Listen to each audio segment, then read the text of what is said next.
Welcome everybody to one of Passport's tour director lectures.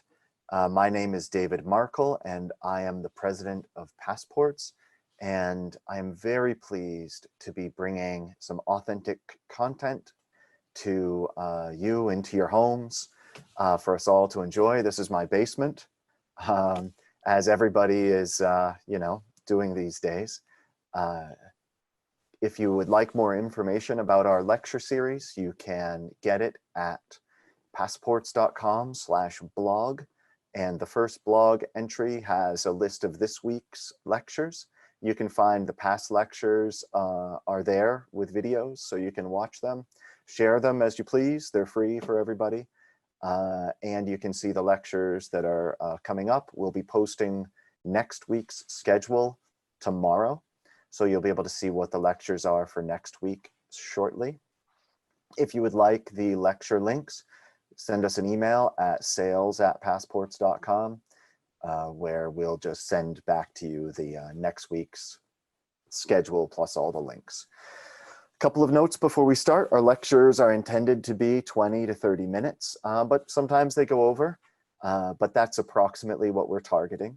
If you have any questions, please use the raise hand button in Zoom, but we will be waiting until the end to do questions. So write them down, save them up. We love them. Now, this is our second Spanish lecture. I hope Josh is back.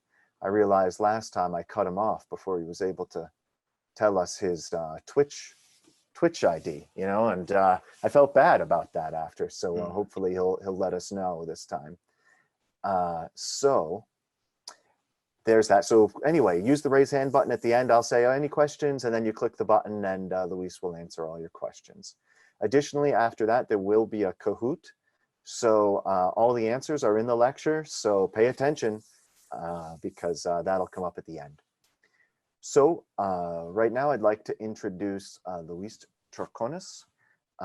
And Luis will be talking about Spanish soccer and European sports in general.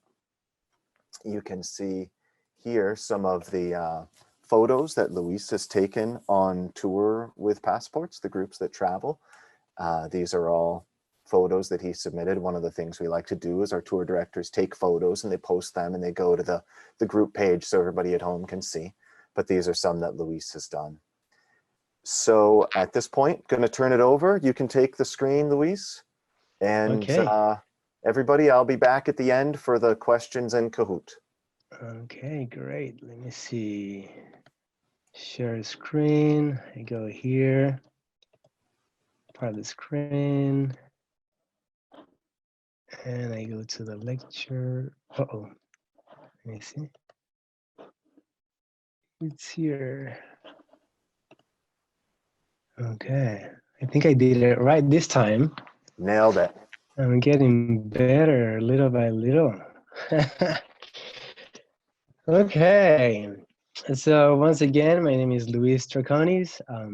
Some of you will see some information being repeated today, just the introduction about myself and about Spain. If you were listening and watching on Monday when we were talking about food in Spain and some of its traditions, we'll be talking more about that next Monday too. And I'm also very passionate about sports. I've always played many sports since I was very little in different countries. And I think the passion that we have for certain sports here in Spain is worth sharing. I was born in Venezuela.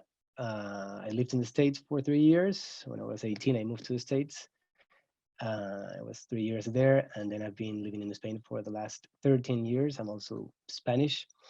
I have that citizenship too. And well, I'll be sharing a few more things with the next slides. Okay, here with the first picture, I wanted you to get familiar, if you're not already, with some of our main athletes. Top left corner, Mr. Raffaele Nadal. We call him Rafa.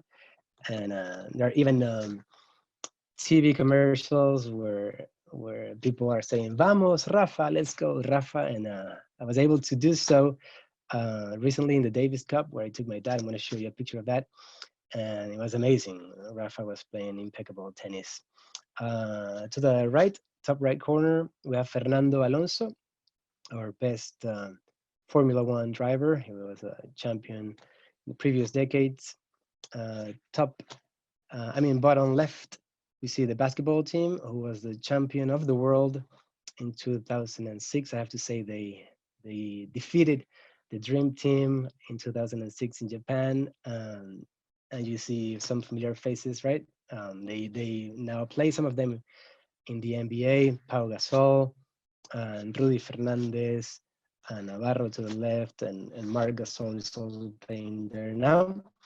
And finally, above my name there, you see Iker Casillas, our goalkeeper, lifting the World Cup trophy for the soccer, or as we say in Spain, football. Well, in Europe, we say football, right?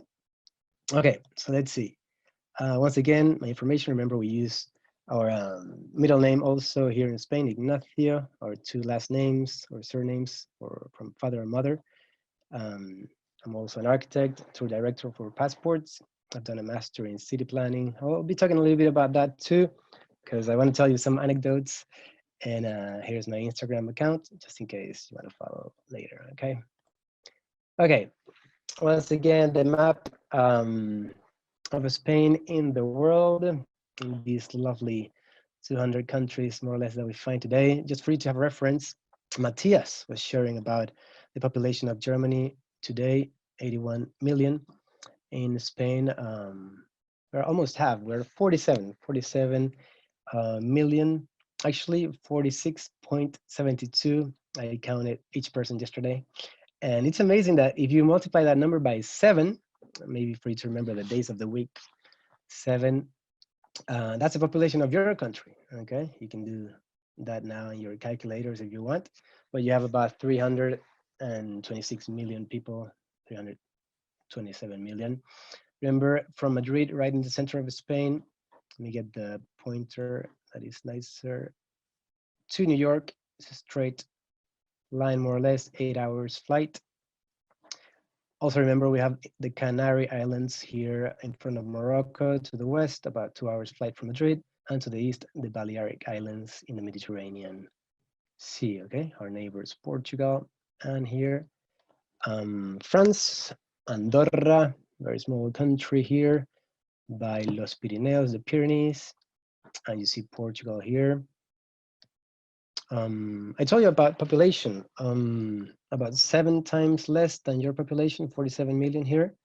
Our territory is about 20 times smaller than your country. For you to have a reference, once again, we are maybe bigger than California, but smaller than Texas. You know, just giving you some references. I know you have 50 states. We have also states, we call them comunidades autónomas, autonomous communities, 17 of them, 17, and 2 autonomous cities here in the south, Ceuta and Melilla. They belong to Spain, even though they are here in the African continent. Okay, I think it's important to repeat this, even if you heard it before, because we used to be kingdoms, and in a way, those kingdoms, traditions, and culture still bring a heritage and influence to today's the food, like we talked about on Monday, and to our sports too. Okay, all right.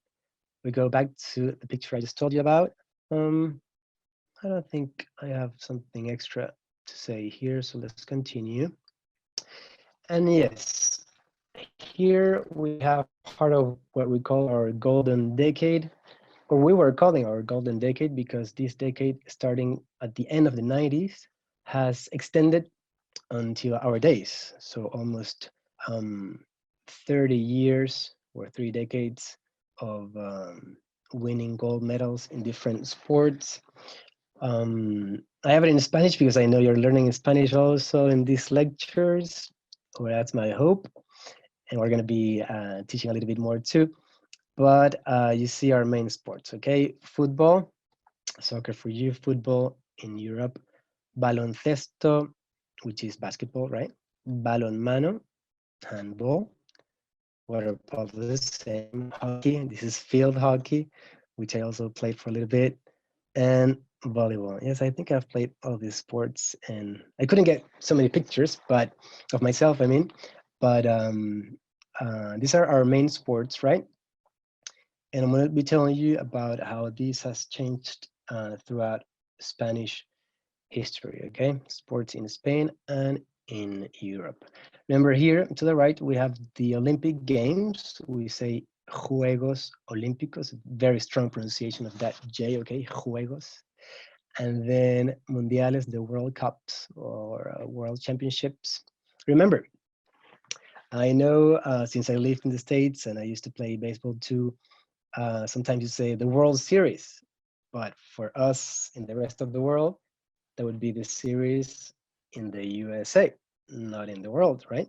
So these are the World Cups. All the teams of all the nations in the world were the ones who have qualified, right? Okay, just making sure. And the European Championships, okay? So you see some of the dates where we have won the gold. Let me move this a little bit here. You see we won the World Cup in 2010 in South Africa. This is played every 4 years. Matthias was sharing a little bit earlier about the championships that Germany has won. They have won 4, if I remember correctly. Let me make sure before I get told off. I have a few notes here. We have Brazil with 5, Italy with 4, Germany with 4, and then France, Uruguay, Argentina, England, and Spain with 1 in 2010. So we're very excited to win it. We went out to the street to celebrate. We got into the water fountains all over the city, like taking baths in there and jumping with people. It was amazing, the celebration. I wanted to leave also the information of where I obtained this, the person, Tomas Alhambra, and Marca is one of the main sports newspapers in Spain. AS, and then Marca. And for me, the first time I decided to travel to Spain, I love to travel as you do. It was a bit shocking to see retired ladies reading these only sports newspapers, which mainly focus on football and soccer. For me, at the beginning, when I arrived, I was used to seeing only men or young people looking at these newspapers, if there were any. And when I arrived here the first time, it was amazing to see that everybody is very passionate about the sports, and I really enjoyed that too. So it's not something reserved for part of the population, right? So that's really cool. Okay, this was me, one of the happiest days of my life. This is in the garden of my grandparents on my mother's side. I had won, a few medals that year. And my mom bought me this soccer ball. It was for indoor soccer, 5 against 5. And well, we play outdoors, but it's 5 against 5. And I think it was my first ball. So yeah, one of the best days of my life. My best coach, Mr. Mario, I will always remember him giving me some medals, amazing players. This guy was amazing. He can kick the ball so hard and precise. I had the chance to represent a club in your country, in the US. I went to play the Dallas Cup in 1993. I was playing for the under 16 team, and my cousin was playing for the under 14 team. They had a great team. People were even asking them for autographs. It was an amazing experience. In my case, we did all right in the under 16. And well, for me, the most special thing was that I met my first crush ever in the States, Miss Brandy Jones. We're still in touch. This is one of the games during the Dallas Cup. It looked good, huh? It looked bad. Again, my story with soccer or football, it's really long. I would have to tell you many details. And that was my first dream. At the end, something would always happen regarding health or coaches or contracts, whatever. We can talk about that some other time. I've been able to coach. This is in Venezuela, coaching the School of Architecture, the ladies team. I was also in charge of the men's. Here are some of my teammates, and it was a great experience too. And well, I told you about baseball before. Again, I think it's very important when we travel, especially when we move to a country, to adapt and know about the culture, the sports of each place, and know about local people, right? I think I have had to adapt in these 3 countries where I have lived. And of course, when I travel to other countries, I try to meet local people. It's 35 countries so far. But I wanted to tell you that my cousin did make it into professional baseball. Now he's playing for the Baltimore Orioles. His name is Renato Nunez. And now, yeah, he's playing there. I went to see him. I went to see this cousin 2 years ago to DC. It was she was celebrating a big birthday, well, for her and her husband. And this last December we met again, and I saw my cousin, baseball player Renato Nunez. And yeah, I just wanted to share that with you too, because now in Spain, since I hadn't been watching so much baseball, now I'm watching it again because of him and other players. 31 home runs last year, not bad, not bad. Although, you know how the Baltimore Orioles are doing. And then coming to Spain, I want to show this picture with one of the typical Andalusian horses, beautiful horses in the south of Spain. Because I also have some dates to share with you about the origins, or where we see in books sports being mentioned for the first time. I told you before about the different kingdoms we had in Spain. Finally, in 1492, remember that date. 3 main things happened. We finally established the kingdom of Spain as we know it. Christopher Columbus finally was sponsored to go and discover the New World. And as you know, the Jews and Muslims were expelled or invited to leave or invited to convert to Christianity.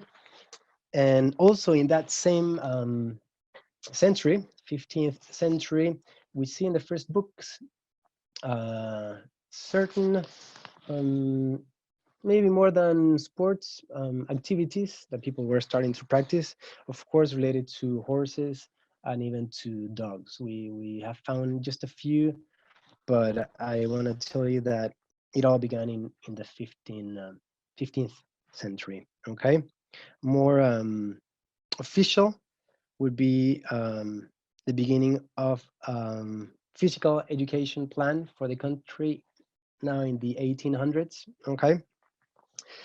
Gymnastics, physical education for the whole country, and especially the last 35 years of the 1800s, we find these sports. Listen to this. We find hunting, horse racing, fencing, gymnastics, polo, yeah, and a few others. And as you can tell, these sports were really aristocratic sports. Only a certain part of the population will be able to play them, because it also required a certain equipment, right? Which meant having money, having economical power. So we see this, but it's also interesting that in 1875 we see the first cycling race here in Madrid by the Retiro Park, our most beautiful park. And also there's another race record in Barcelona the same year, okay?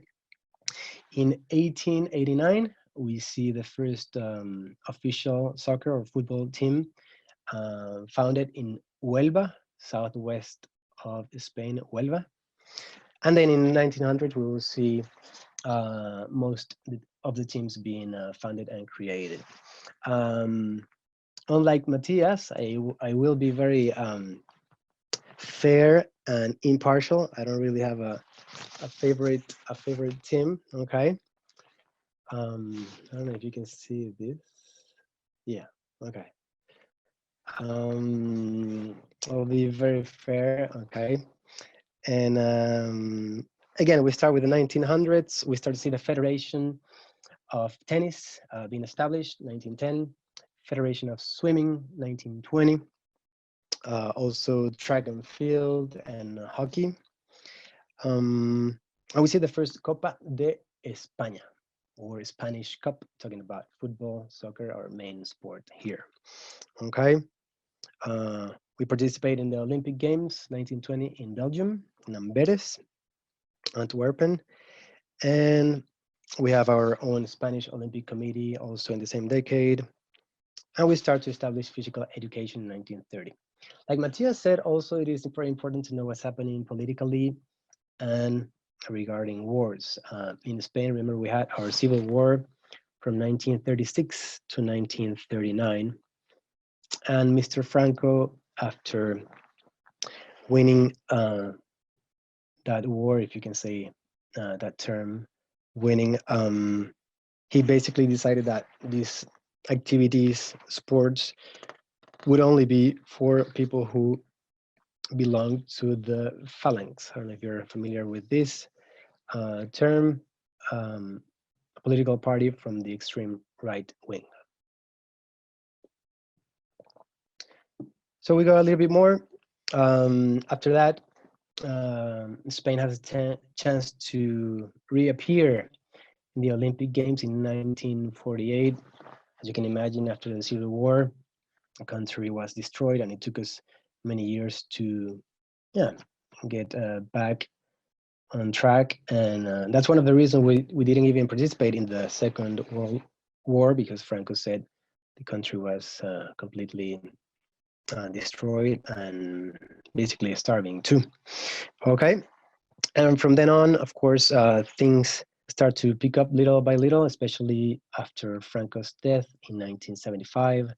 A lot of investment in Spain. We see in 1982, the soccer World Cup was held here in Spain. Okay, I pass a few slides. I wanted to show you this because still today there are a couple of shows, more than races shows, where the horse is used. Pretty powerful horse. This is a time when I went to see Raffaele Nadal playing the Davis Cup. I took my father, so it was like a dream come true for both of us, and we were shouting and screaming there, cheering for Rafa. We were saying, "Vamos, Rafa! Let's go, Rafa!"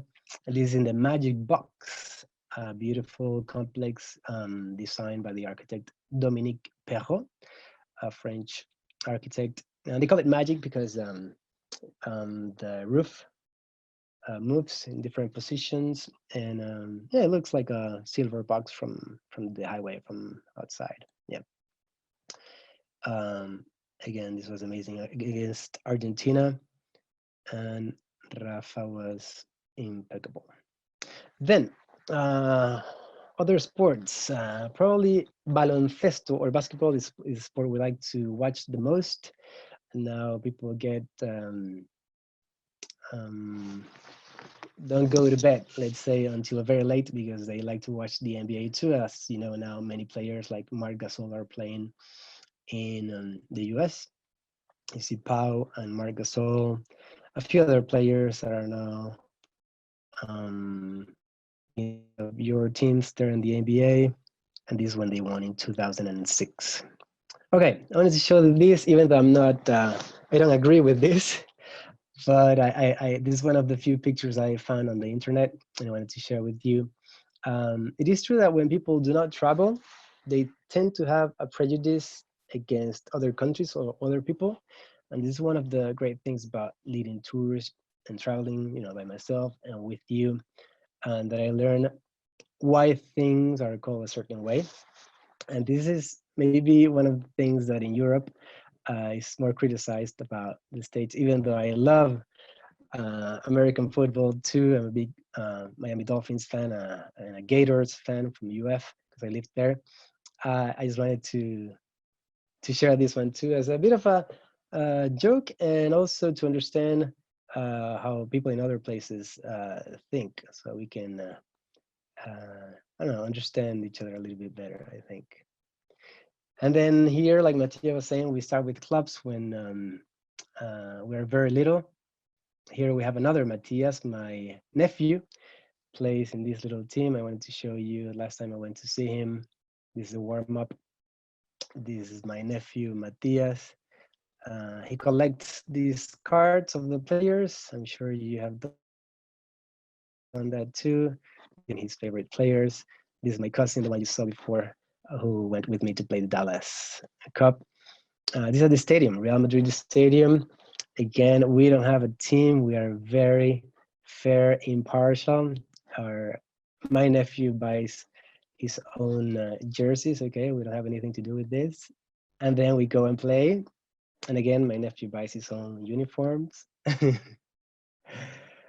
Okay, well, I think you get my impartial point by now. Oh, take a look at these shoes that I'm using, because that might be one of your questions in the Kahoot quiz. I'll show you a little bit more later.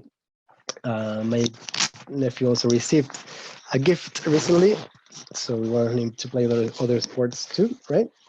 Very excited. I have friends who are teaching baseball now here in Spain. It's getting a little bit more popular, but it's not very big yet. I'm gonna take this jacket off. Okay, get a bit warmer. And this picture was actually in our last tour with passports. Some of you wanted to go to the Barcelona stadium. Okay, you can see how ugly that stadium is. Again, I'm being impartial, fair, and objective. I'm gonna take my hat off. Okay, some of you guys traveling with us, you can see I'm very excited as usual to be there, smiling. No, and of course they were changing the grass of the field as they do every year, right? I took you guys to a store. Okay, I was very happy to do so. Yeah, excited, all of us, including me. And then I wanted to show you also this picture. This is not my own picture. I've been sitting around this area for a game, but this is our biggest stadium in Spain. Okay, you can see the capacity here, 99,354 is the biggest stadium we have in Spain, I have to say. All of my other ones might be more beautiful, like this one. This is the Santiago Bernabeu, Real Madrid's stadium. A bit blurry. This is not my own picture, but you will see the next ones. Sometimes I take, some people from the groups to the stadium. Take a look at the facade, because later you're going to see a different facade. And you see I'm just as excited as I was before. Very passionate fan here.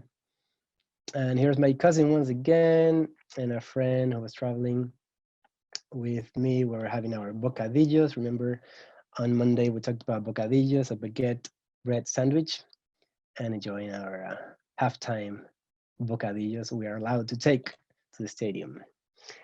We saw Cristiano Ronaldo, maybe the best player in the world, Leonel Messi for some people, Cristiano for other ones.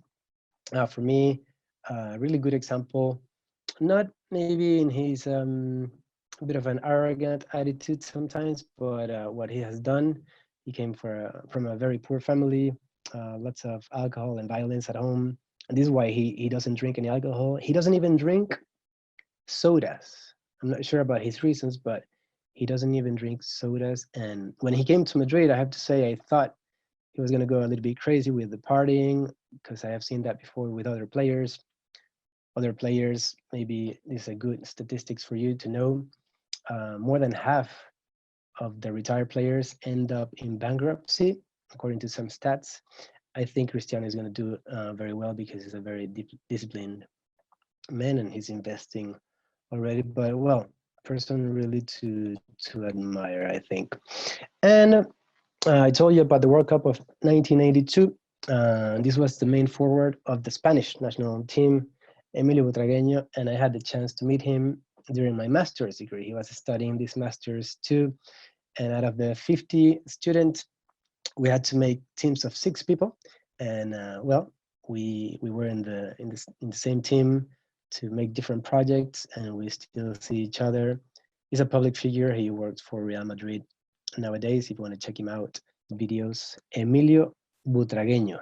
They call him El Buitre, the vulture, because he was always around the area to score. Here we are in a dinner that we had recently. You see, I didn't wear my tie there, but I wear my ties for you guys. Okay, good friends from the team. 2 of our friends, they live outside Madrid. They couldn't arrive. They couldn't make it. But well, Emilio has been a good friend, and this is where I sat one time. He lent me his yearly pass. He told me to take care of it as it was gold. And I want to tell you an anecdote that happened to me because he's the director of institutional relations. And one time I went to visit him, wearing my suit, and I was holding a briefcase. And when I entered the office of the stadium of Real Madrid, I heard some kind of clicks, like from cameras. I was like, I wonder what that was. So I go, I have a meeting, and then when I come out, I see all these photographers taking pictures of me, and then I start walking kind of quickly to leave. And one of them, these journalists, come after me, asking me if I was an agent of a player who is Real Madrid signing this year. And I didn't know this happened, in such a way. We signed players in the summer and the winter, and well, this guy was kind of interviewing me, but I just told him I went for personal matters. It was quite funny. And well, the media is very, very intense here in Spain, I do have to say. Well, talking about the biggest tournament for clubs, this is the Champions League. We have 3 main competitions: the King's Cup, only Spanish teams from different divisions; La Liga, the league, first division teams, 20 teams. They play away and home against each team, so 38 games. And then we have the Champions League, which is the best teams of Europe.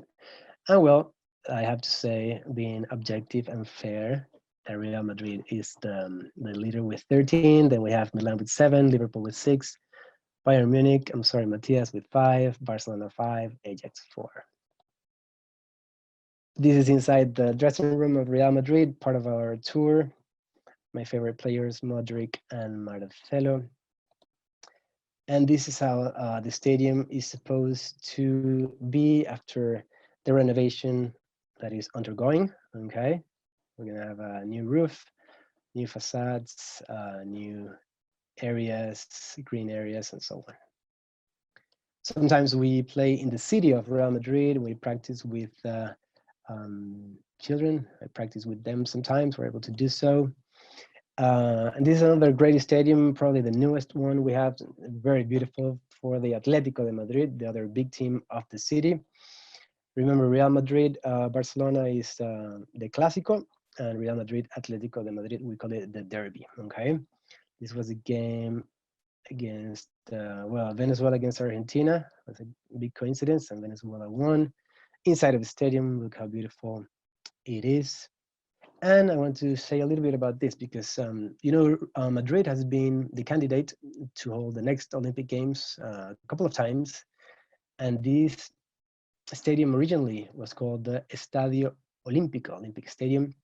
Now it's called the Wanda Metropolitano because Atletico de Madrid was looking for a sponsor, and the sponsor was a Chinese company, Wanda, okay? Olympic Stadium for 1992. If you remember the Olympics, 1992, with that professional sent an arrow with fire to light. I don't remember how you got the flame of the games. This was in 1992 here in Spain. Of course, this has helped the country. One of the most beautiful stadiums in the north of Spain, Bilbao, Atletico de Bilbao.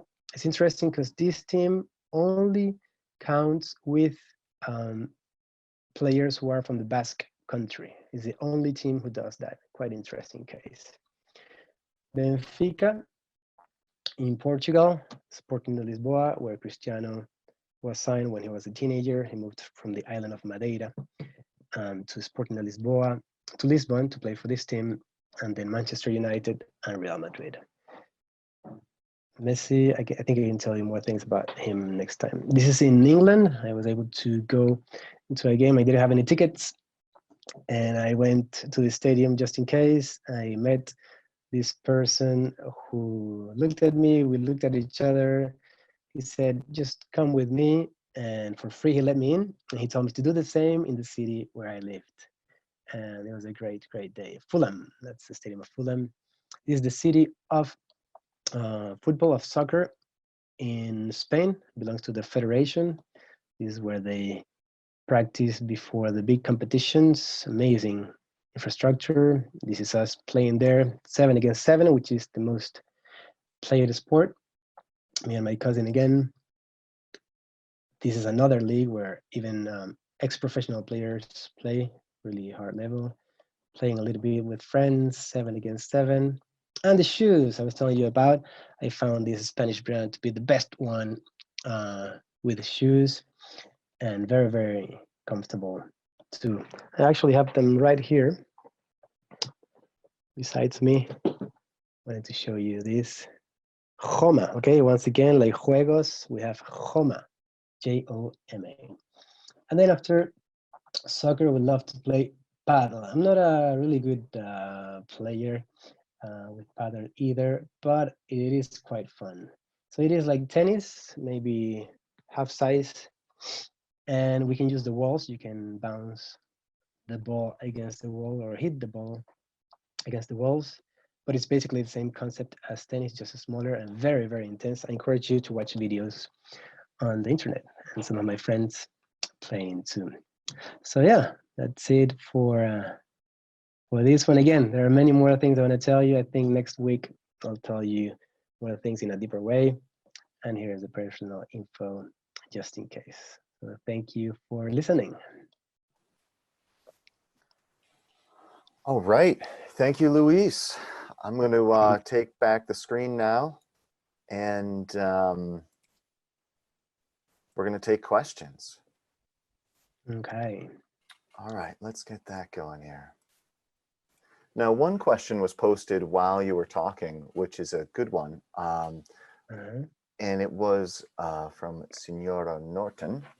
And she said, she asked, how is Christopher Columbus viewed in Spain? Is he a major part of learning history in elementary school in Spain? In America, it is taught in elementary school, but people have recently argued about the way that it's taught because of how Native Americans were treated. That's a really good question, Senora Norton. It is interesting that when we see a country coming towards our territory, we call them invaders, right? Or they're invading our country. And when we do that, or we have done so in history, we call it discovery sometimes, or conquer, or reconquest, and so on. In this case, Christopher Columbus has different opinions within Spain, I mean, or within Europe, but in general is seen as, in a way, as a hero of discovering a new world and a new exchange of culture and wealth between these two continents in general. Again, many opinions, yeah. All right, so let's begin. We've got some questions. We're going to start with Colin. Welcome back, Colin. And by the way, but when I do introduce people, please say where you're from and what school you go to. We'd love to hear. Awesome. All right. Hello. I'm Colin. I'm from Heritage Academy Gateway from Arizona. And my question is, what was your club team name in football? Okay. Yeah, I was trying to be funny about being impartial, Colin, but yes, my team, well, my favorite team has always been Real Madrid. When I played club, it was an academy. At that time, the picture that I showed, it was the name of the coach. Carlos Rabel. So maybe it's not very well known. I play for different clubs, different teams in my life, but if you're referring to the picture that I showed in the Dallas Cup, is Yeah, that one. yeah, Academia Carlos Rabel. Maybe at that time they just put a team from Venezuela. I'm not sure what name they put for that competition for Dallas Cup. Yeah. Thank you, All right, Colin. cool. Thanks, Okay. Colin. All right, moving on. Now, Wayland, you had your hand up for a long time, so why don't you go?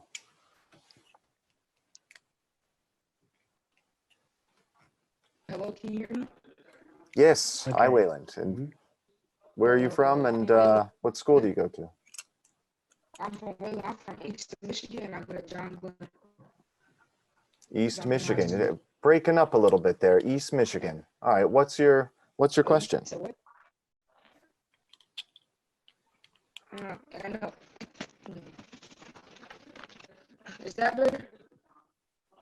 Shoot, Wayland, I don't think this is going to work out. I think you've got to post your question in the chat because we can't hear you. Okay. Yeah. Yeah, sorry, man. Okay. But post it in the chat and I'll read it. Yeah, please post it, Wayland. All right. Next up, Jacqueline. Hi, Can you hear me? Jacqueline. We sure can. Yes. Hi, Luis. I don't know if you remember me, but I had the luxury of taking a trip to Spain and you were our tour guide. So it's nice to see you. Yes, good to see you too. Yeah, to hear you. I have a couple of questions for you. My first one is, of course, I have shoe fetish. So I'm very excited to hear about these Homa shoes. Are they considered Spain's like name brand sports shoe like we consider Nike? Well, I have to say that I have tried every brand for soccer, and these have been the best. I have plantar fasciitis since yeah, it's been like 13 years, and these are the most comfortable ones. They do have like some air system in the heel, and probably in Spain, Homa is still the main brand. Most people buy this one. Yeah. How expensive are they? I saw it yesterday, about 36 euros only, and great leather. Great leather. Wow. Yeah. I'm gonna have to check that online and see if I can find some. I have a second question, and it's kind of more. Oh, and I'm sorry, I never said. I'm from Texas, and I'm a school teacher in a small town called Burke Burnett. And of course, my students always naturally gravitate that Spain is famous for bullfighting, and I know that's changed over the years. I believe when we were there, you were even showing us how many of the stadiums for bullfighting were closing. Where does Spain stand on bullfighting as far as their cultural history and as far as a spectator sport? Okay, for people who love bullfighting, it is seen as an art. They call it an art. They don't call it a sport. Again, I think more and more people are against it nowadays. I'm in a way like in the middle because I have had relatives in the world of bullfighting and relatives really against it. I have a cousin who's married to a bullfighter too. And well, in Catalonia, remember Barcelona is the capital of Catalonia, that state to the northeast has been banned a few years ago. So one bull ring was transformed into a mall, a shopping center. And yeah, in some parts of the north is being banned little by little, but in general, in most of the country, it's still done, especially in the south. This comes more from the south. Yeah. Thank you. All right. I think I will be talking more about bullfighting if if we find majority of people want to know. But I really like to talk about this topic maybe in the next sessions. Yeah. All right, super. I did see Wayland's question, and what he said was, out of all the teams you played for, what was your favorite? Oh, my favorite of all the teams I played for. Was it that indoor team? 7? I would say my age when I was 15 in general was a really special age, and well, at the end of that year was when I had the chance to travel to Dallas. I don't know, I felt like I was invincible, to be honest. I was scoring many goals, and I had great teammates from different parts of the country and of the world. And at the time, that club was called Caracas Sports Club at the time. And then I passed to the Venezuelan Academy of Soccer, and then when I was 18, I started the tryouts with a professional team, but I decided to move to the US. So again, it's a long story. I've had a few chances, but it didn't happen. And yeah, we'll see if I maybe coach in the future. Who knows? All right. So we've got a ton of questions here. So let's fire through. All right. Okay. We've got Max. Welcome back, Max. Hi, Hi. Hi, Max. I'm from Fairfield Area School District, all the way in Fairfield, Pennsylvania. And I was wondering, what was the coolest or best football or soccer game you've ever seen? Like watched, not played. That's a great question, Max, too. Didn't get to say goodbye to Jacqueline. Goodbye, Jackie. We'll keep in touch. Max, well, it's an anecdote. I know we wanna go a little bit faster, but I'll tell you the anecdote. A friend of mine who came to visit from another country, he knew I am friends with this ex-football player who works at Real Madrid. And one day before a Clásico, Barcelona was coming to play here in Madrid. My friend said, "Please, Luis, I beg you, ask your friend. Maybe we can find some tickets." And I was like, I don't want to bother him. It's one day before. So he insisted and I accepted. And at the end, we got tickets. And we were both crying watching that game because the Clásico is so big. You see 80,000 people around you, really cheering for Real Madrid. Yeah, probably was the most amazing one. We lost, but it was good. All right. Thanks, Max. Mm-hmm. Next, Caden. Got to turn off your mic, Caden, or turn it on, rather. There, Caden? Oh, he went away. All right, next, Devin.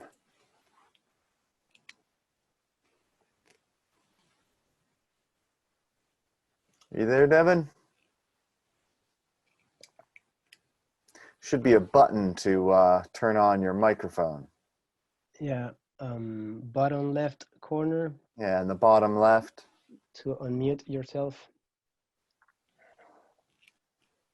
We'll see about coming back. Here, maybe I can click this. Let's see if that does anything. No, maybe you don't have a microphone. Here, type your question in chat, and we'll ask it. All right, Andy. So, hi, can you hear me? Yeah, we sure can. Where are you from, Okay. Andy? All right. I am from Gilbert, Arizona, in Heritage Academy Gateway School, and I have two questions, one kind of leading on to the other. My first question is, are you still playing soccer, or are you like done with that right now? Okay, great question, Andy. I still play. It is the first time in my life I didn't accept an invitation to play for a club in the tournament because I was traveling so much until this happened, because I used to play every weekend, right? And then practice at least once a week. Again, the level is, yeah, a lot lower now. I'm 43, but I keep playing. I use some apps and I get together with people to play wherever, yeah. And the other question, Andy? So, from when you, like, how long have you been playing from when you started it till now? And what was your favorite part about playing soccer? Like, why you loved it? Oh, great question too. I have been playing it as long as I remember, being a little kid. And the best thing for me has been making friends. Even being friends with our rival teams has been great. I know in the States this is more common, but in other countries the rivalry is pretty strong, and sometimes you can even be in the same bar or restaurant as the other team. And this has been great. And discipline has given me lots of discipline, and getting to travel too. Those three things would be the best part of it, Andy. All right, super. Thanks, Andy. All right, Vito. Can you hear me? Sure Yes. Okay, so I'm from Michigan, Wayne Weston, and the Wayne just kind of community schools. Cool. So- What's your question, Vito? Can you speak a little bit louder, Vito, please? Yeah. Like, what do you play sports-wise as just like with your family instead of doing it like on a wide scale? Well, I would say mainly still soccer, football. Also, when we can, by the beach, we like to play. It's like tennis, but you keep the ball in the air all the time. I'm not sure how you would call that. We play in the beach with wooden kind of rackets, small ball. Let's play in the beach, or ping pong if we are at home. And then I think you call them board games. Yeah, board games also. The family, mostly that. Yeah. Okay, thank you. Thank you, Vito. Lori. Oh no, you have an older version of Zoom installed and I can't add you into the talking thing, Lori. If you can post your question in the chat, we'll answer it. Andy.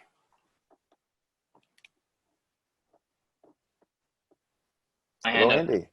I did not have a question. Sorry, I didn't know I had my hand up. Ah, That's my it's bad. okay. It's all right. Well, to answer your question, there's a little button to lower hand in there. Okay. All right. And lastly, Karen. Oh, wait, we have a couple more. Karen, you have a question? I do. Hi, Luis. Hello. How are you, Hi. Karen? So I'd Good. like to know, how do the Spanish fans behave when there are, rival teams playing? Like if it was Barcelona and Madrid, how do they behave? I mean, I know how they are in England and Scotland. It can get pretty intense. Mm-hmm. So Yep, that's a really good question, Karen. We do have some hooligans around here in every team: Real Madrid, Barcelona, Atletico. I would say small groups. I think they try to be like gangs. There's something different that is called here in Spain. It's called a peña, P-E-N, but with a little accent. Peña. It's like a social club, and some of these, again, very small groups or peñas. Sometimes they contact the rivals peñas or gangs or hooligans, and they get together before games and they fight sometimes. And when leaving the stadiums, sometimes the police has to hold part of the crowd so that everyone leaves, and then these more dangerous or less civil organizations leave a little bit later. But it happens still today too, and it's a shame. Yeah, it's very sad. Thank you interesting. for asking. Yeah. All right, we're going to do two more questions. One is from the chat, from Senora Norton, and she's asking if Catalonia wants to secede from Spain. Yeah, this is still happening. I don't know if it's ever going to stop. Once again, I don't think the majority of people want to, from Catalonia, only talking about Catalonian people, I don't think the majority of people want to leave Spain.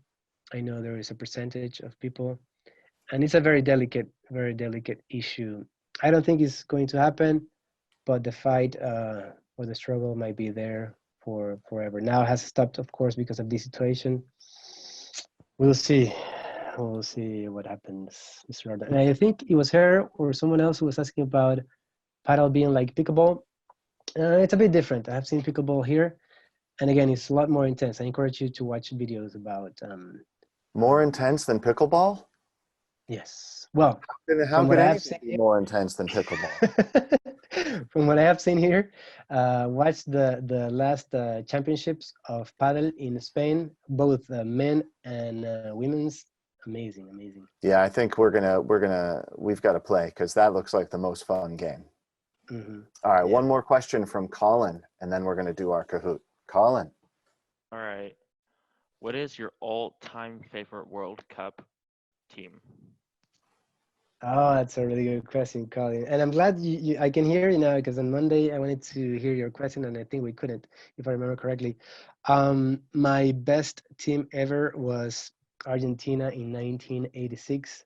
Maradona has been for me the best player ever. I do have to say that it's a shame to see what he has done with his life afterwards. Again, I don't blame him because he has been treated like a god since he was 16 years old.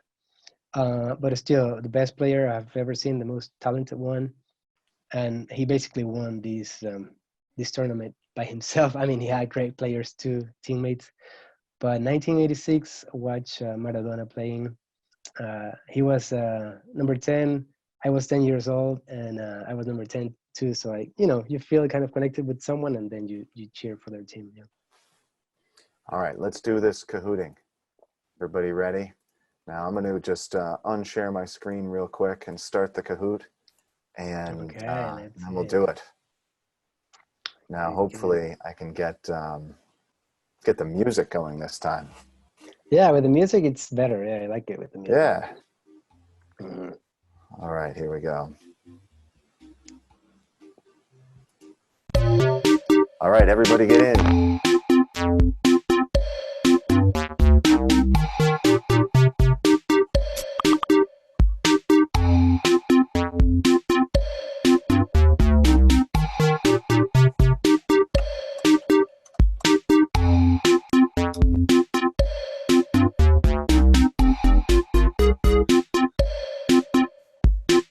Everybody hear the music?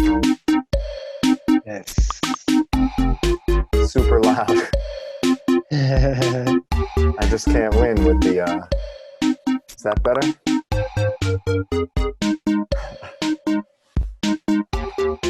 Well, loud's better than not happening at all.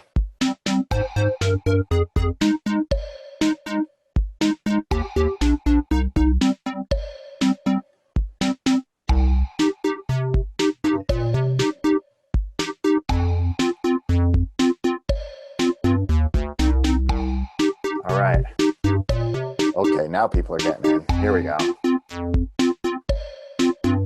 I'm trying to reply to some of the questions in the chat.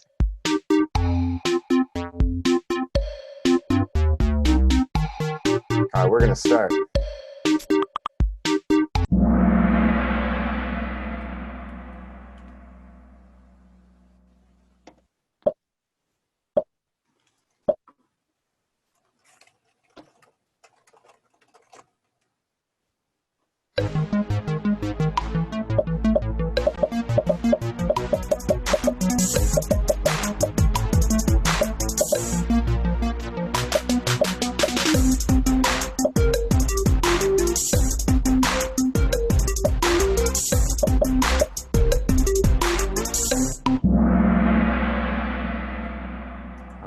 Let me see.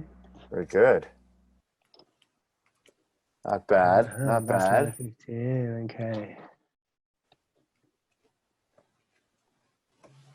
I guess my partial influence was obvious there.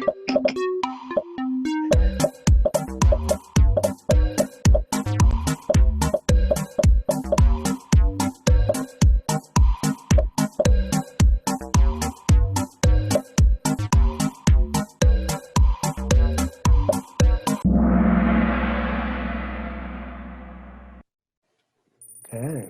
All right, good job.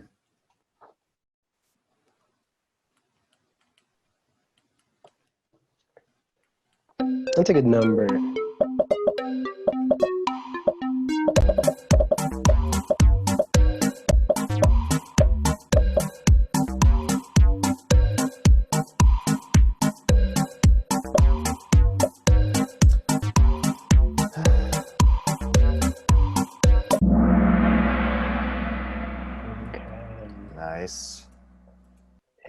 with the Have a picture. tight race here.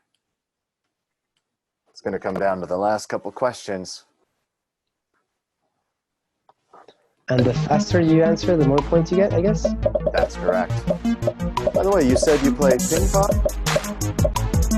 What? Ping pong? You said you play ping pong? Yeah. I love ping pong. Just right over there is our ping pong table. That's why I want to play paddle. Yeah, that's a great picture. All right.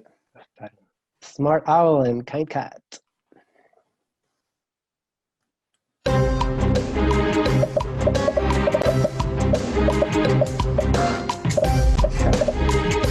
I think Nadal would be the most famous sportsman.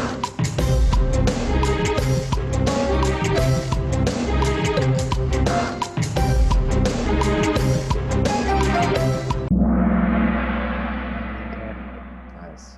Yeah, I think if there were a Okay. sportsman called Nadal, I think it would be the most popular. Yeah, there you go. Kind cat second. And Bernabeu. Congratulations. All right. Awesome.